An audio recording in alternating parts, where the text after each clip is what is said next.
અમદાવાદ શહેરમાં સાધના વિનય મંદિર શાળા દ્વારા 100 ફૂટની રાખડી તૈયાર કરવામાં આવી છે। શાળાના વિદ્યાર્થીઓ દ્વારા છેલ્લા 19 વર્ષથી જુદી જુદી થીમ પર દર વર્ષે ચોક્કસ સંદેશો આપતી રાખડીઓ બનાવવામાં આવે છે। આ વર્ષે ઓપરેશન સિંદૂર અને પ્રધાનમંત્રી નરેન્દ્ર મોદીના 11 વર્ષના સુશાસનની થીમ પર રાખડી તૈયાર કરવામાં આવી છે।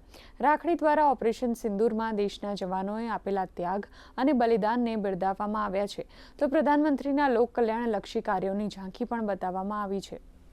આ વખતનો અમારો જે થીમ છે એ છે ઓપરેશન સિંદૂર અને મોદીજીના 11 સાલ સુશાસનના એ વિષય ઉપર રાખડી બનાવીએ છીએ અને વિકસિત ભારતનો જે સંકલ્પ કર્યો છે એ બંને વિષય લઈને આ વખતની અમે રાખડી બનાવી છે। તો અમે આ રાખડીમાં ઓપરેશન સિંદૂર અને મોદીજીએ જે 11 વર્ષના સુશાસનમાં યોજનાઓ બહાર પાડી એ અમે આની અંદર માહિતી આપી છે અને અમે દેશની રક્ષા પણ ઈચ્છીએ છીએ અને એમની પણ રક્ષા ઈચ્છીએ છીએ, એટલે અમે આ રાખડી એમની માટે બનાવી છે।